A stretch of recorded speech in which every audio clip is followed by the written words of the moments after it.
Hello there, this is Brian, and here is Maverick, and welcome to another one of our outdoor adventures.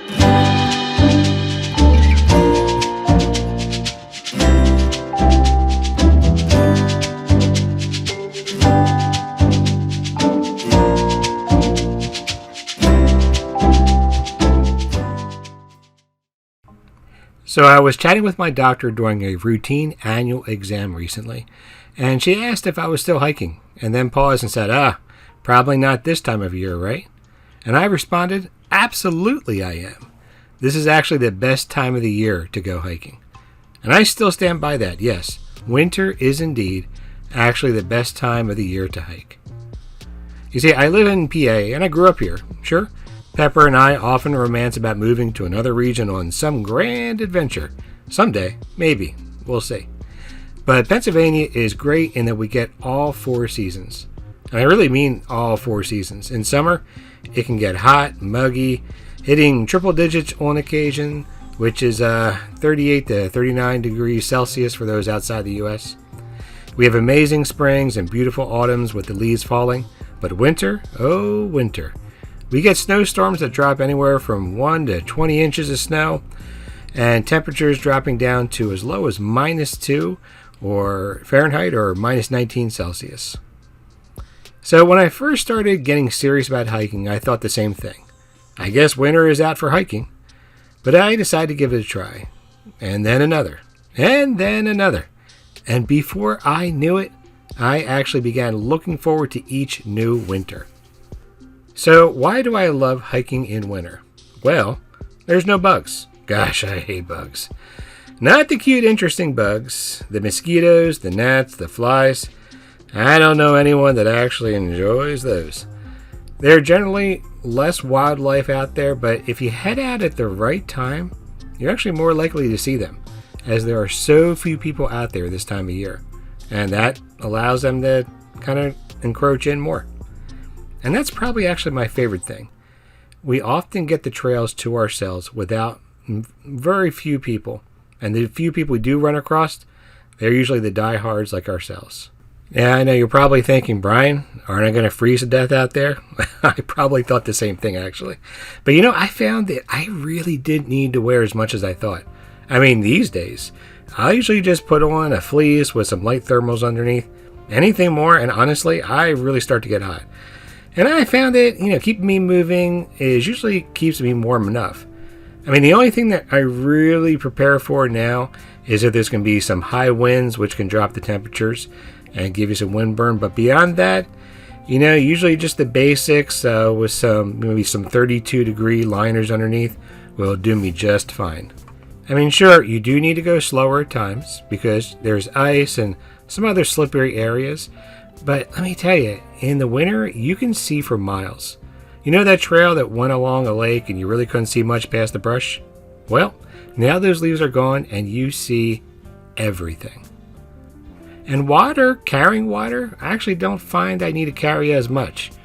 And if you dress right, you'll find most likely you're going to need less anyway. Now here's the thing, this does come with a cost. And it's a small one. You do need to be more mindful of where you step and which trail you take. And you're going to need to carry some extra gear because if you get in trouble, it may be longer until someone else stumbles across you on the trail. But here's the thing, it's worth it because you get to see things, if you're lucky, that you'll never see any other time of the year. So Maverick and I just had an outing like this past week. It was about 15 degrees Fahrenheit, or I think it's about -10 degrees Celsius one morning. So we headed up to Nockamixon State Park in eastern Pennsylvania. I've hiked this park before, and there are so many trails in that park. And I knew there had to be one that we hadn't hit yet, and we decided to target the Elephant and Church trails on the southern side of the lake. The trail itself is an out and back, but it breaks off into about 2 or 3 different tracks as you follow it, so you can sort of turn it into a giant loop trail if you want. There's one that follows closely to the shore. The other track takes the high ground, and where it permits, there's a middling trail as well. And there are a series of rental cabins that we stumbled across for those who want to go clamping there. And let me tell you, Those are some darn nice looking cabins. So we started on the eastern trailhead off of Old Ridge Road. On the way, we saw a pupper, a couple hikers. We played like crazy hikers along the shore and really had the park mostly to ourselves. It was great.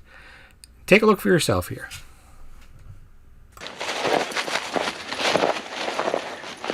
Maverick, of course, is super excited as always.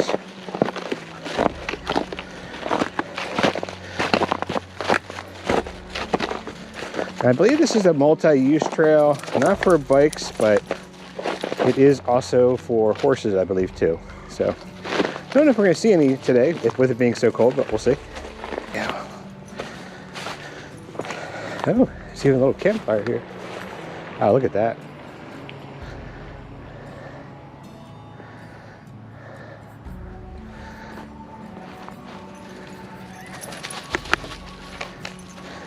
Somebody had some fun out here.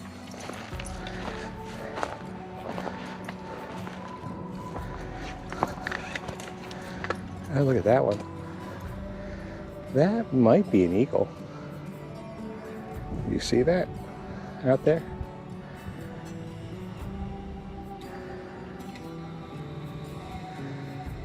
That's a big one.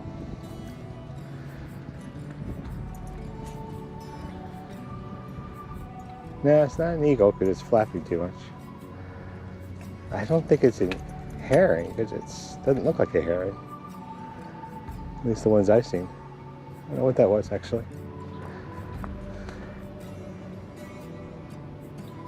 This is beautiful, isn't it?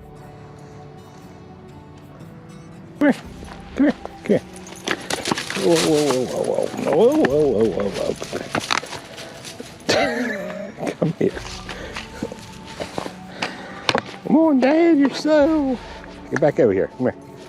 Hey, you're all caught up. Come here, come here. You don't want to walk like that, do you? Come here. Get over here. Come on, Goofy. Lift up your leg. Do you want to walk like this the whole time? Yeah, come on. Get your foot out of there. Yeah, get your foot out of there. You've been hiking for 4 years now. And you don't know how to get your foot out of it at least yet. There you go.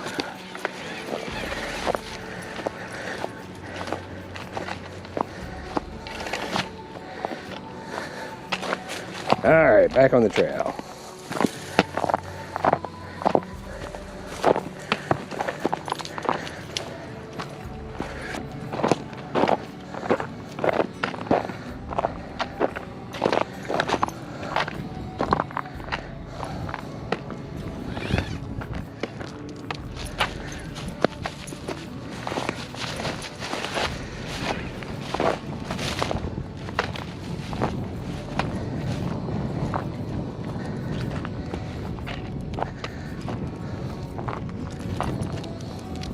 Okay.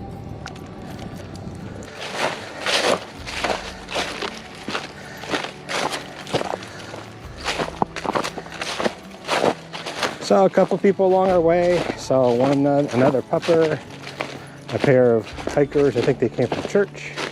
If we look down there, we can see a couple of the cabins. That's one we passed earlier. Ooh, there's a little ice part up here. I was able to put the hiking stick away for a little bit, but with all this ice, I pulled it back out. Ooh, and I can feel this is starting to melt a little bit. My foot just went through an area. Now, yep, Maverick's foot just went through.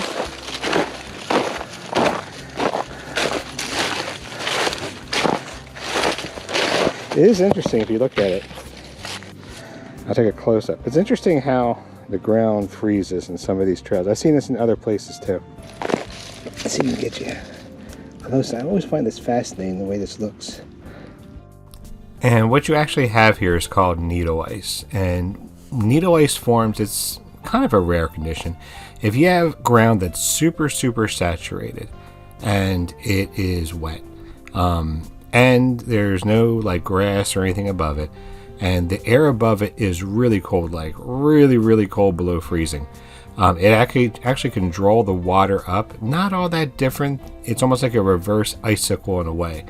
And if this happens on grass or any type of structure like that, the ice will follow those grass blades up into the air. But because there's nothing here, it just draws straight up into the air, almost forming these needle effects here. And you don't see it often, but it's really a beautiful thing. Now, as I've been going along here, you've been hearing all this crunch, crunch, crunch. And this is what you're actually hearing me walk on, is this. It doesn't hurt or anything. It's just really, really pretty. And once again, this is just one of those things that you really don't notice unless you really pay attention as you go along. Uh-oh. Do we have to cross this?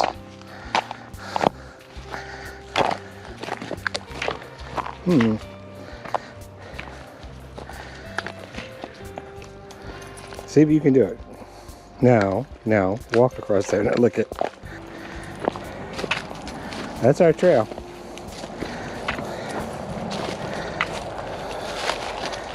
Go ahead.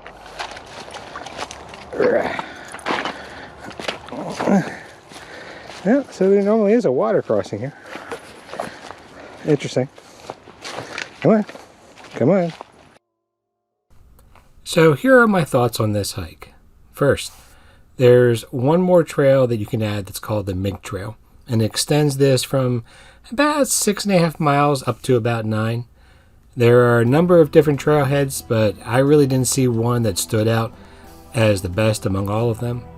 I didn't find any water stops along the way, so make sure you do bring water.